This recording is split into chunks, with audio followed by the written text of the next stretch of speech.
In this video, I'm going to do several example problems using the rules of exponents with positive exponents.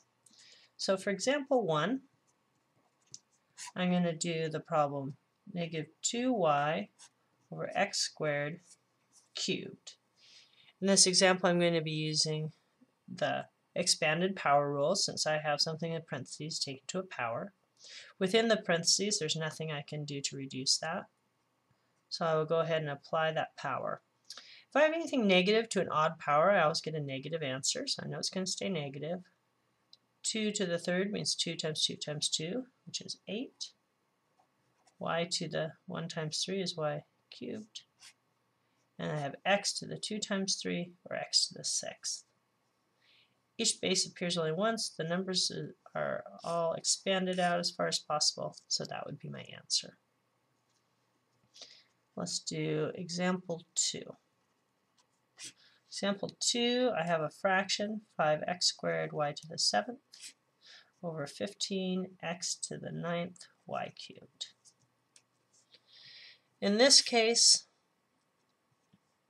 first I'm going to look at the numbers, and I can see a common factor of 5, so I can factor out of 5, get 1/3. Now I'm going to look at my x's. I have more x's on the bottom, a higher power, more of them.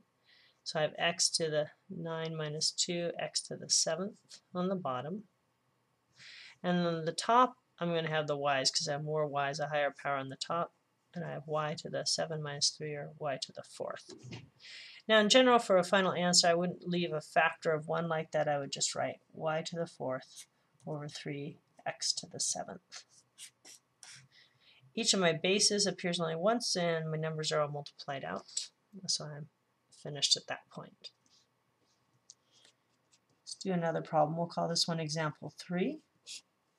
Example 3, we're going to have a fraction, and we'll write that out.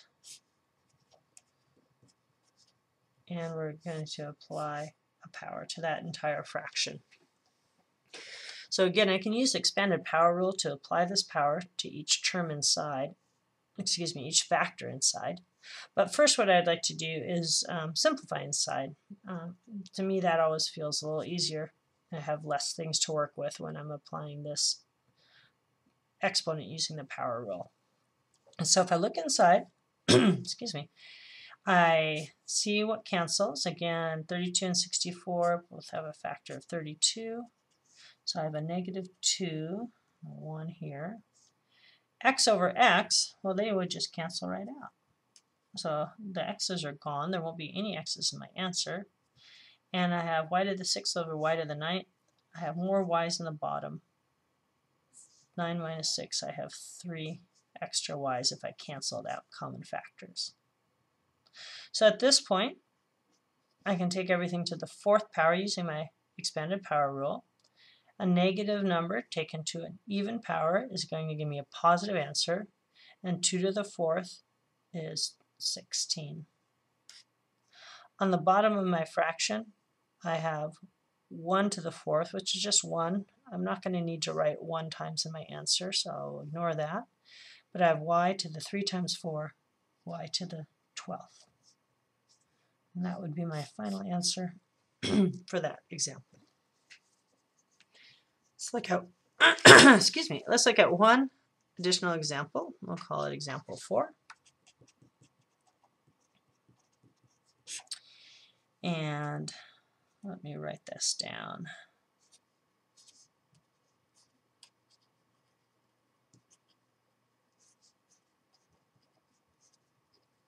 Okay. So in this example, I have a term that is a factor that is all squared, and then another factor with no exponent, and then this final one, 2a, and that is taken to the 0 power. So when I look at that, anything I take to the 0 power is going to equal 1. So this entire part is just going to equal 1, since that 0 is applying to everything in the parentheses. When I go over here, I see I'm squaring everything in here using the expanded power rule, taking everything to the second power. So I have 4 to the second. Remember, on this 4, there really is an exponent of 1. So that's 4 to the 1 times 2, or 4 squared. I have a squared, b to the 3 times 2, b to the 6th. And that's still times 5a cubed, b to the 4th. And then we had the 1 from this last part. At this point, everything in here is really just being multiplied together. It's all factors, so I can rearrange it, put in any order I want that to multiply it together.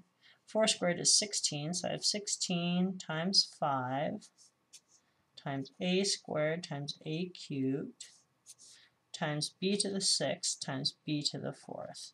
And I could put times 1, but that doesn't change the answer, so I'm going to leave that off. 16 times 5 is 80.